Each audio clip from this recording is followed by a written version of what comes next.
Warahmatullahi wabarakatuh. Salam sejahtera untuk semuanya. Saya Pak Ali dari Inside Chamber.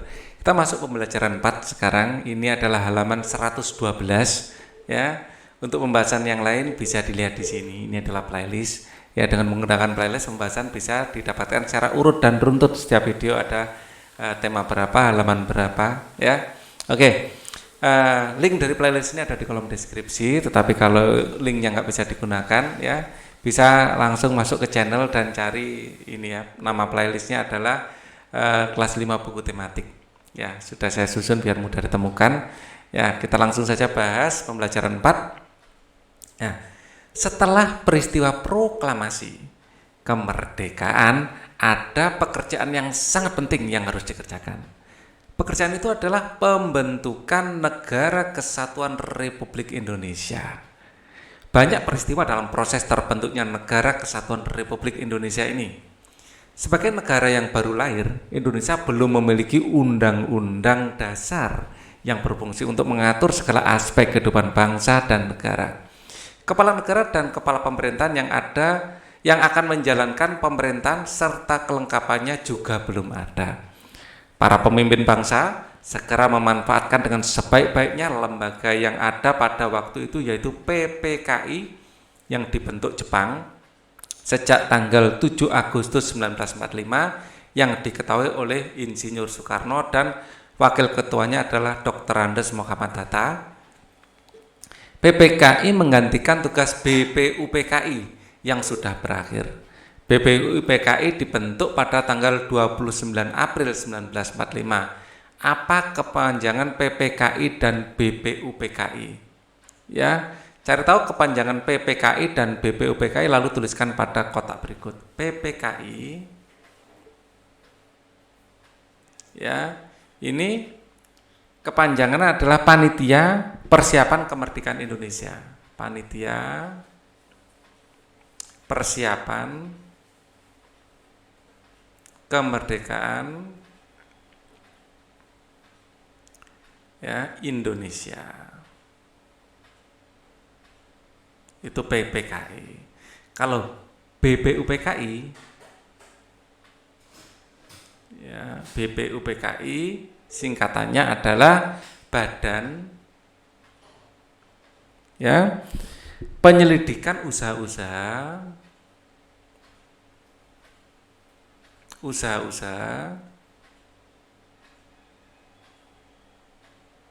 ya persiapan kemerdekaan Indonesia. Kemerdekaan Indonesia. Nah, itu singkatan PPKI dan BPUPKI. Ya. Untuk lebih lengkapnya bisa mencari di Google ya, googling PPKI, BPUPKI. Nah, kita lanjutkan. Peristiwa apa saja yang mengiringi proses pembentukan Negara Kesatuan Republik Indonesia? Nah, ayo baca uraian berikut. Proses pembentukan NKRI atau Negara Kesatuan Republik Indonesia. Satu ya, adalah pembentukan kelengkapan pemerintahan. Pada tanggal 18 Agustus 1945, PPKI mengadakan sidangnya yang pertama di Gedung Kesenian Jakarta, dipimpin oleh Insinyur Soekarno dan Dr. Andes Muhammad Hatta sebagai wakilnya. Anggota PPKI ada 27 orang. Melalui pembahasan secara musyawarah, sidang mengambil keputusan penting antara lain sebagai berikut.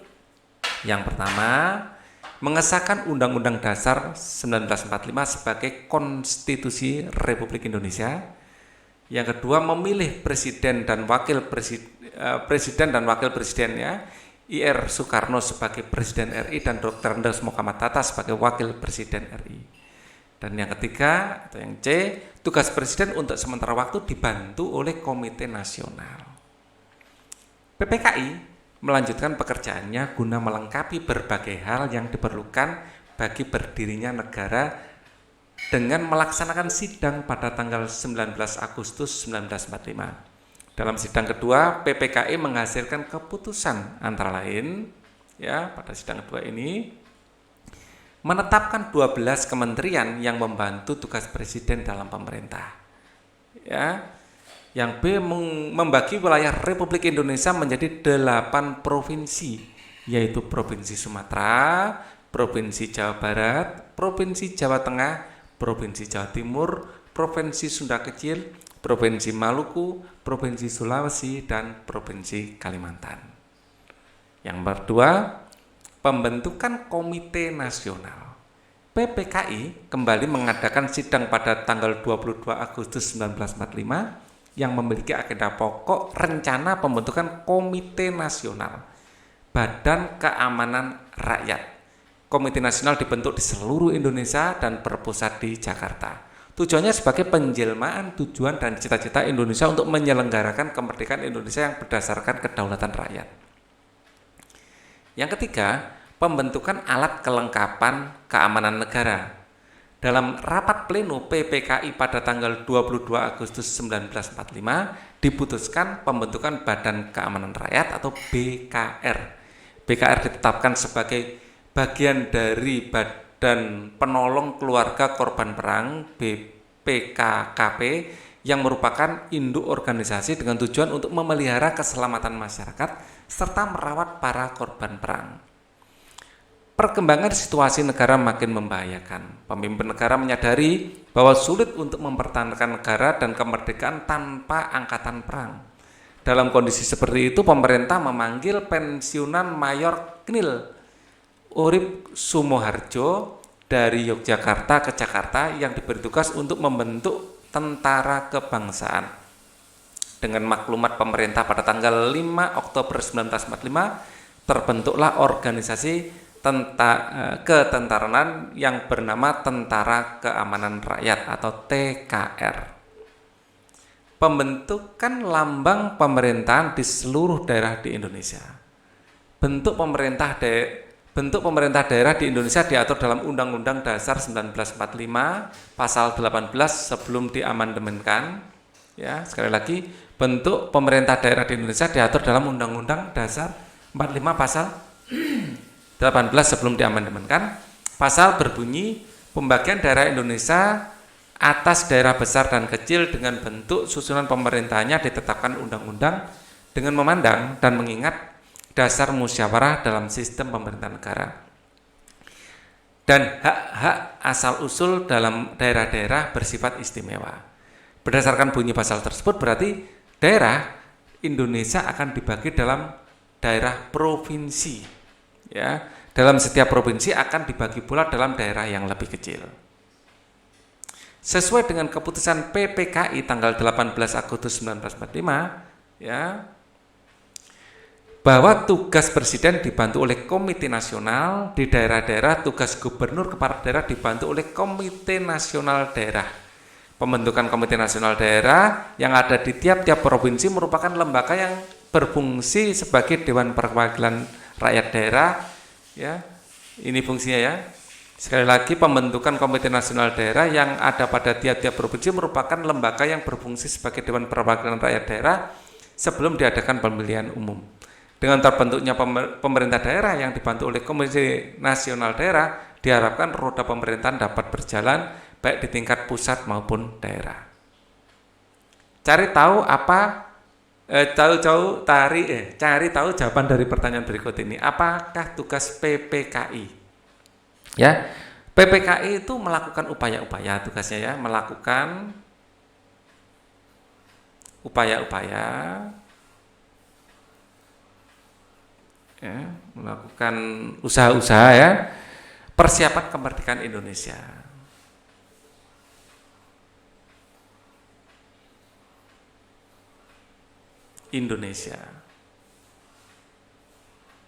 Nah, hasil sidang PPKI yang pertama ada di sini. Nah, ini adalah hasil sidang PPKI pertama, mengesahkan undang-undang, ya.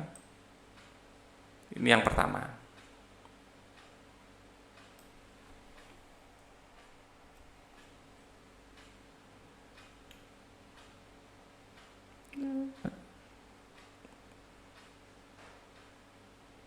Nah, ini.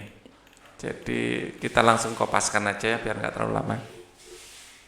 Ya, mengesahkan undang-undang sebagai konstitusi RI ya. memilih presiden dan wakil presiden, dan tugas presiden sementara waktu dibantu oleh komite. Ini adalah hasil PPKI yang pertama. Ya.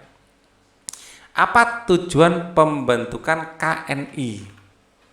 KNI, kita lihat KNI tadi mana?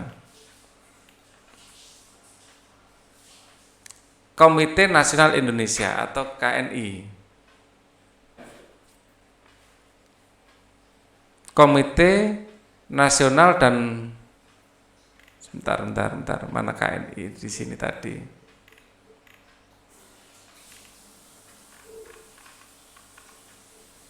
Pembentukan Komite Nasional Indonesia ya, KNI ya. Nah, penjelmaan tujuan cita-cita bangsa untuk menyelaraskan kemerdekaan Indonesia ini. Penjelmaan tujuan dan cita-cita Indonesia untuk menyelenggarakan kemerdekaan Indonesia. Ini adalah tujuan KNI. Ya, saya kopaskan aja ya. Karena sudah ada di teks, jadi nggak perlu saya tulis ulang. Ya, cukup dikopas saja, karena agak panjang ini. Nah, ini. Jadi tujuan KNI adalah sebagai penjelmaan tujuan dan cita-cita bangsa Indonesia untuk menyelenggarakan kemerdekaan Indonesia berdasarkan kedaulatan rakyat. Kapan BKR sebagai cikal bakal TNI disebut? Ini singkat saja, 22 Agustus 1945. Oke. Kemudian 8 provinsi yang dibentuk sebagai sidang pertama tadi di sini ada dibagi menjadi 8 provinsi ya. Nah ini 8 provinsi ini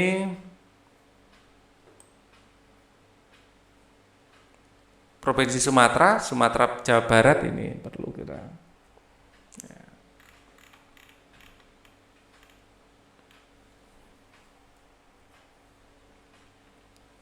Ya, dikopaskan saja. Tuliskan 8 provinsi yang dibentuk sebagai hasil sidang PPKI pertama, yaitu adalah Provinsi Sumatera, ya, Provinsi Jawa Barat, Provinsi Jawa Tengah, Provinsi Jawa Timur, Provinsi Sunda Kecil, Provinsi Maluku, Provinsi Sulawesi, dan Provinsi Kalimantan. Peristiwa sebelum, saat, dan sesudah proklamasi juga melahirkan tokoh-tokoh yang sangat berjasa bagi bangsa Indonesia, ya, bagi bangsa dan negara. Tertuliskan. Dengan jiwa rela berkorban dan pantang menyerah serta gagah berani, mereka berdiri di barisan terdepan untuk memperjuangkan kepentingan bangsa dan negara.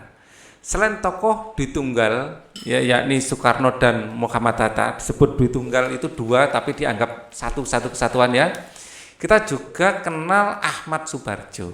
Ya, di video sebelumnya kita sudah bahas sedikit tentang Ahmad ya, bukan Amhat ya. Ahmad Subarjo ya. Ini adalah orang yang menengahi perdebatan saat di Rengas Dengklok ya. Ahmad Subarjo dia sangat berjasa dalam perumusan dan penyusunan naskah proklamasi. Ya, Ahmad Subarjo. Nah, Ahmad Subarjo lahir di Karawang, Jawa Barat pada tanggal 23 Maret 1897. Ya. Beliau dikenal sebagai sosok yang rendah hati dan bersahaja. Peran yang menonjol adalah ketika beliau menjadi panitia 9 yang merumuskan Piagam Jakarta yang menjadi cikal bakal pembukaan Undang-Undang Dasar 1945. Beliau juga menjadi penengah antara golongan muda dan golongan tua ya ketika terjadi perbedaan pendapat. Perbedaan itu muncul ketika menentukan waktu pembacaan proklamasi. Ahmad Subarjo juga dikenal sebagai tokoh perumus naskah proklamasi ya, perumus naskah proklamasi kemerdekaan Indonesia. Beliau diperintahkan oleh Insinyur Soekarno untuk mengutip kata-kata dari Piagam Jakarta, terutama bagian pembuka yaitu atas berkat rahmat Allah, maka rakyat Indonesia menyatakan kemerdekaannya. Kalimat tersebut diminta untuk dijadikan kalimat pembuka naskah proklamasi. Pada akhirnya disepakati kalimat pertama teks proklamasi kemerdekaan Indonesia adalah kami bangsa Indonesia dengan ini menyatakan kemerdekaan Indonesia. Kalimat ini berasal dari kutipan alinea ketiga Piagam Jakarta. Kita lanjutkan. Diskusikan dengan teman sebagumu uraian teks di atas, kemudian buatlah ulasan mengenai bacaan. Judul teksnya, judulnya kita lihat, ini adalah Ahmad Subarjo. Ahmad Subarjo.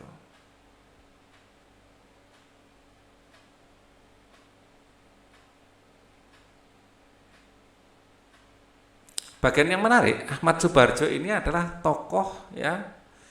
Beliau adalah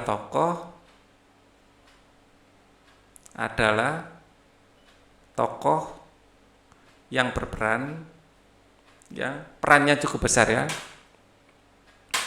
besar dalam persiapan, ya, persiapan proklamasi kemerdekaan dan persiapan proklamasi, ya, dan pembentukan naskah proklamasi, pembuatan naskah proklamasi. Informasi penting, ya, Ahmad Subarjo menjadi penengah. Ahmad Subarjo menjadi penengah, ya, golongan tua dan muda pada peristiwa Rengas Dengklok dan beliau juga ikut merumuskan naskah proklamasi.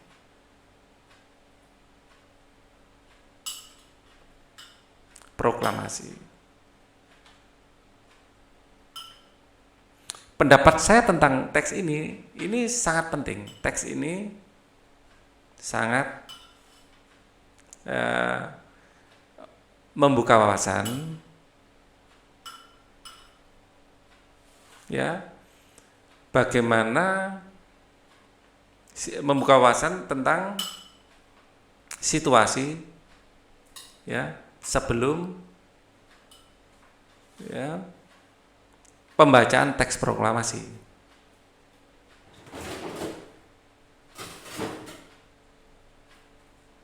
Yang penuh perjuangan, ya. Saya tidak menyarankan teks ini, saya menyarankan, ya, agar kita dapat melihat, ya, atau mengetahui proses perjuangan, ya, para pahlawan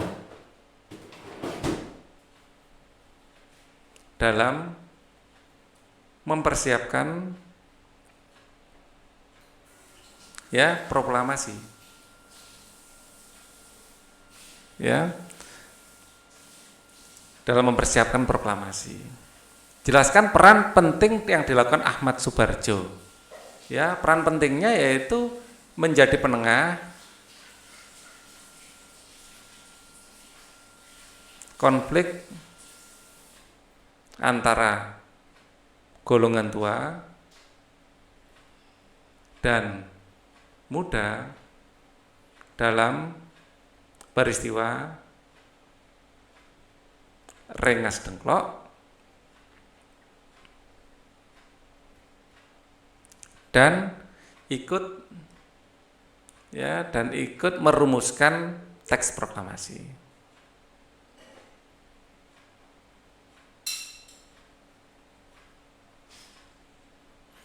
Tentu saja perannya masih sangat banyak, ya, tetapi ini peran yang disoroti dalam teks tersebut. Kemukakan hal yang kamu pelajari dari kisah perjuangan Ahmad Subarjo. Ya, Ahmad Subarjo adalah contoh teladan, ya. Ahmad Subarjo adalah tokoh yang bisa kita teladani.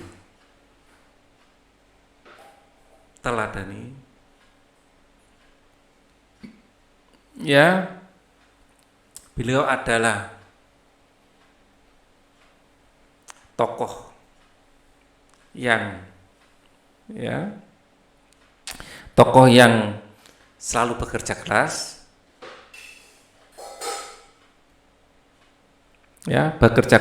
pantang menyerah,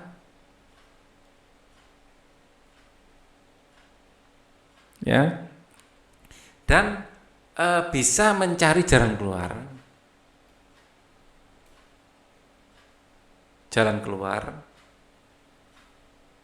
dalam keadaan-keadaan yang genting.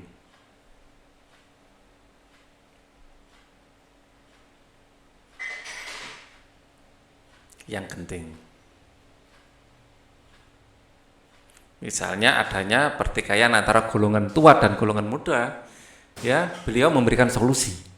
Ya, ini patut kita contoh. Pantang menyerah, kerja keras, dan mampu mengambil keputusan-keputusan saat suasana itu kurang bagus.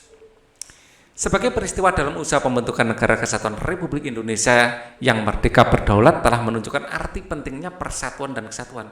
Bangsa Indonesia dibangun atas keragaman dan perbedaan ras, suku, golongan, agama, dan kebudayaan yang hidup beriringan menjadikan Indonesia bangsa yang besar. Misalnya kayak tadi penggunaan istilah berkat rahmat Tuhan Allah gitu ya.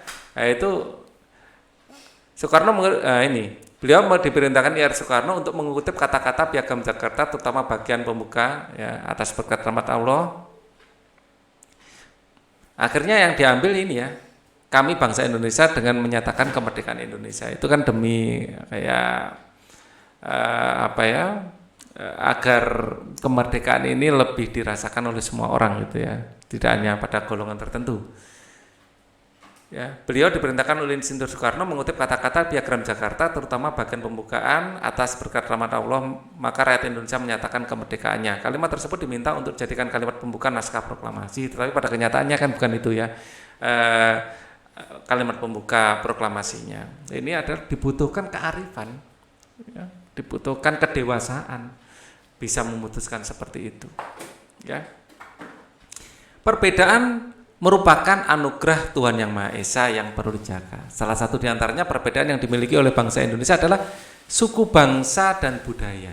Sebagai bangsa yang terdiri atas beraneka ragam suku bangsa, kita harus bangga karena suku-suku yang ada merupakan budaya yang beragam. Keragaman tersebut terlihat jelas dalam unsur-unsurnya. Ini ada unsur-unsur budaya ya. Ada unsur religi atau kepercayaan. Ya. Indonesia mengakui ya adanya 6 agama resmi yaitu Hindu, Buddha, Islam, Katolik, Kristen, Konghucu. Semuanya dapat mengembangkan sikap toleransi dan kerukunan.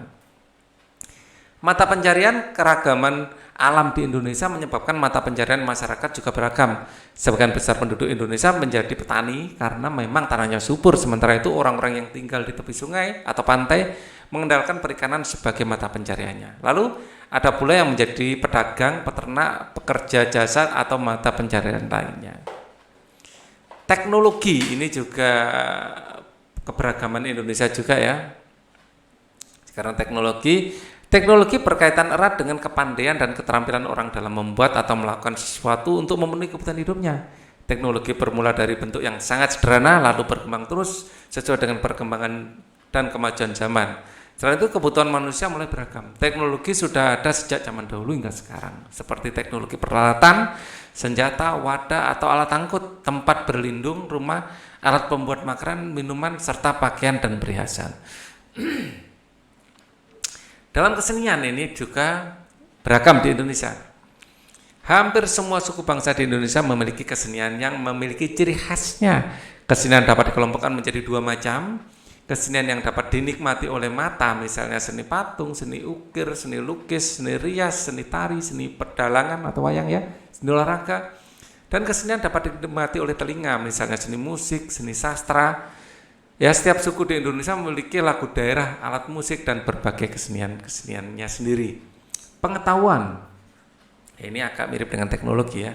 Biasanya dalam satu paket ya, IPTEK, ilmu pengetahuan dan teknologi. Berbagai suku bangsa Indonesia telah memiliki pengetahuan yang tinggi. Pengetahuan itu telah mereka terapkan untuk mengatasi kesulitan-kesulitan hidup. Pengetahuan itu antara lain tentang alam sekitarnya, flora, fauna, bahan-bahan mentah, bahan-bahan lingkungan alam, tubuh manusia, sifat dan kelakuan manusia, serta pengetahuan tentang ruang dan waktu. Misalnya pengetahuan tentang berbagai jenis tanaman dan ramuan obat tradisional. Pengetahuan menentukan arah orang Dayak ya, sehingga tidak tersesat di hutan belantara. Pengetahuan menentukan arah para pelaut tradisional ketika mengarungi samudra dengan kapal pinisinya, sehingga bangsa kita dikenal sebagai bangsa bahari. Ya. Sistem kemasyarakatan. Sistem kemasyarakatan adalah pola hidup yang menjadi kebiasaan yang dianut serta telah menjadi kebiasaan suatu masyarakat. Ada sistem perkawinan, ada sistem kekerabatan, ada sistem perilaku dalam masyarakat. Contoh sistem marga pada suku Batak dan sistem trah pada suku Jawa. Kedua contoh ini merupakan sistem kekerabatan suku tersebut. Bahasa. Setiap suku bangsa memiliki alat komunikasinya sendiri-sendiri. Ya, yang terkadang hanya dimengerti dan dipakai oleh suku itu sendiri. Itulah yang dinamakan dialek. Lalu bagaimana suku-suku di Indonesia berkomunikasi dengan suku lainnya. Beruntunglah kita memiliki bahasa Indonesia yang telah ditetapkan sebagai bahasa nasional dan bahasa persatuan. Tentu kamu ingat bukan, salah satu ikrar Sumpah Pemuda yang mengakui bahasa persatuan yaitu bahasa Indonesia. Menjunjung tinggi bahasa persatuan yaitu bahasa Indonesia gitu ya. Kamu telah mengetahui unsur-unsur budaya Indonesia. Keragaman unsur budaya tersebut lahir karena adanya faktor-faktor seperti faktor biologis, turunan ras suku, geografis, keadaan alam, historis, sejarah masa lampau, serta keterbukaan terhadap pihak luar. Ini mampu mengaruhi budaya kita. Nah, cari tahu dengan mengamati unsur-unsur budaya yang ada di sekitar tempat tinggalmu. Jika kamu mengalami kesulitan, baca kembali tentang unsur budaya di atas. Kemudian tuliskan nama-nama bagian kebudayaan suku yang kamu kenal. Tuliskan nama-nama bagian dari kebudayaan suku yang kamu kenal. Ya, kesenian contoh keroprak, seni pertunjukan Jawa berupa drama tradisional. Ada tadi religi. Ya, contoh ada makanan ketupat, misalnya ketupat. Ya, adalah contoh nama budaya. Ini adalah makanan khas ya yang dimasak saat Idul Fitri. Ya. Kemudian kita akan lihat di sini, kita urutkan saja ya. Religi sudah, terus unsur apa lagi? Tadi ada unsur mata pencarian. Mata pencarian kita tentu saja petani ya. Mata pencarian mungkin nelayan gitu aja, nelayan. Ya, keterangan Indonesia adalah negara yang 3/2-nya adalah laut. Indonesia adalah negara maritim. Tentu saja kekayaan lautnya sangat besar. Ya, contohnya ini nelayan banyak sekali. Ya, kemudian kita urut saja ya. Teknologi peralatan, mata pencarian ya sudah teknologi peralatan, baik yang zaman dulu maupun yang baru ya, teknologi peralatan. Misalnya bajak, ya petani kita menggunakan bajak tenaga sapi ya atau kerbau untuk menggarap sawah, menggemburkan tanah gitu ya. Ini adalah teknologi yang sudah turun temurun ya, teknologi peralatan. Kemudian kesenian, wah kesenian banyak sekali. Kesenian.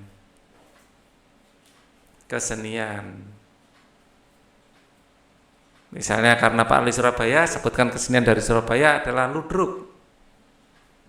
Ya, seni peran atau drama ya khas Jawa Timur. Ludruk ini dijadikan media untuk perlawanan juga, ya, dijadikan media ya untuk perlawanan terhadap penjajah, ya, untuk kayak kampanye perlawanan terhadap penjajah. Ya, misalnya ada ungkapan Pakupon Omaedoro, meluni pon tambah soro. Nah, kayak gitu. Dulu orang berani bilang gitu ya, siap-siap ditangkap sama Jepang ya, dan bisa dipenjara. Ya, kesenian ludruk ini menjadi seni yang melekat dengan rakyat, bisa menyampaikan aspirasi-aspirasi, ajakan untuk perjuangan, pengetahuan, ya. Yang ada sejak zaman dahulu di Indonesia adalah pembuatan jamu misalnya, pengetahuan. Jamu ya adalah ramuan tradisional dengan rempah-rempah. Terus apalagi unsurnya? Kita lihat di sini. Pengetahuan sistem kemasyarakatan, bahasa aja ya, bahasa macam-macam bahasa ya, ada bahasa Jawa, bahasa. Wah, ini banyak sekali. Di Jawa Timur saja ada bahasa Jawa, ada bahasa Madura ya, keragaman bahasa Nusantara. Ada bahasa Jawa, ada bahasa Bali, ada bahasa Madura, ada bahasa Sunda, banyak sekali. Setiap suku memiliki bahasanya sendiri. Waduh, ya, karena Pak Ali suku Jawa, saya tulis Jawa aja. Jawa, ya kalian nulis suku kalian sendiri-sendiri ya. Nama rumah adat adalah Joglo, nama pakaian adat adalah kebaya, ya. Itu untuk perempuan, kalau laki-laki di Madura adalah pasean. Ya, ini Madura. Ya. Pak Ali tinggal di Surabaya, jadi dekat sekali dengan Madura. Nama senjata tradisional bisa keris. Ya, kalau di Madura itu celurit. Ya, nama baju adat. Loh, pakaian adat sama baju adat. Di sini pakaian dan baju padahal sama saja ya. Ya sudah. Baju adat misalnya celana komprang, ya, ini pasean ini celana komprang, baju sakera ya, baju sakera, celana komprang ya, terus sabuk besar, sabuk apa, sabuk otok atau sabuk apa gitu loh ya. Wah itu ini pasean ya, sebenarnya ini pasean gitu ya bacanya. Tari tradisional jelas kalau Surabaya itu remo. Ya. Salah satu unsur budaya adalah kesenian. Tari adalah salah satu dari berbagai bentuk kesenian. Tari merupakan karya seni dengan gerak tubuh sebagai media utama. Amatilah karya seni berikut. Tahukah kamu asal daerah tarian berikut? Tari kipas. Ya, ini adalah tari topeng. Tari topeng ini kalau dari lihat wajahnya ini ada Jawa Tengah ini, Jawa Tengah. Tari kipas ini dari Sumatera kalau nggak salah. Nah, Sumatera bagian mana Pak Ali lupa? Sumatera Utara kalau nggak salah ya. Kalau ini tari remo, ini jelas tari remo. Jawa Timur. Ini Kalimantan ini jelas, tapi tarinya apa ya? Dari bajunya Kalimantan ini. Ini juga, waduh ini ya, untuk 3 dan 4 yang tahu tolong tulis di kolom komen ya. Pak Ali tidak ada ide, nanti akan saya pin ya. Untuk yang sudah komen ya, untuk nama tari 3 dan 4 ini. Kalau dari bajunya jelas Kalimantan ini ya, pakai apa hiasan burung kayak gini Kalimantan. Nah ini kayak Jawa tapi ya paling nggak yakin. Oke ya, telah diuraikan pada pembelajaran 2 bahwa karya tari ada 3, yaitu karya tari tunggal, karya tari berpasangan, dan kelompok. Setiap bentuk karya tari lebih indah saat penyajiannya mempertimbangkan pola lantai. Pola lantai adalah garis lantai yang dilalui oleh penari saat melakukan gerak tari. Selain itu, pola lantai tari kelompok dapat diartikan juga garis lantai yang dibuat formasi penari. Perhatikan pola lantai pada kelompok berikut. Ya, di sini adalah pola lantainya adalah garis lurus ya, horizontal. Ya, ini bentuk segitiga. Ya, ini juga bentuk segitiga. Ini adalah termasuk bagian dari garis lurus. Ada juga yang lengkung gitu ya. Kedua gerak di atas menggambarkan semangat kepahlawanan. Semangat para pahlawan dalam membentuk negara kesatuan Republik Indonesia. Tahukah kamu bentuk pola lantai pada kedua gerak di atas? Lakukan kegiatan berikut. Ya. Bentuk kelompok menjadi 3 anak, kemudian tirukan gerakan di atas dengan pola lantai sesuai dengan gambar. Berlatihlah hingga kelompok kalian nampak memperagakan gerak di atas, peragakan gerak di atas dengan pola lantai sesuai dengan gambar dengan kelompok lain. Ya kita peragakan aja ya pola lantainya. Kalau ini jelas ini bentuk segitiga ya. Bangun segitiga. Ini bagian dari garis lurus juga. Kamu sekarang telah duduk di kelas 5, tentu kamu memiliki banyak teman yang beragam latar belakangnya. Kamu memiliki teman dengan sifat, pembawaan, asal-usul, kebiasaan, bahkan suku, ras, dan agama yang beragam. Bahkan bisa jadi berbeda dengan dirimu. Betapa beragamnya teman lingkunganmu, lalu apa yang kamu rasakan dengan memiliki teman-teman yang berbeda tersebut. Sebenarnya ya, sejujurnya senang.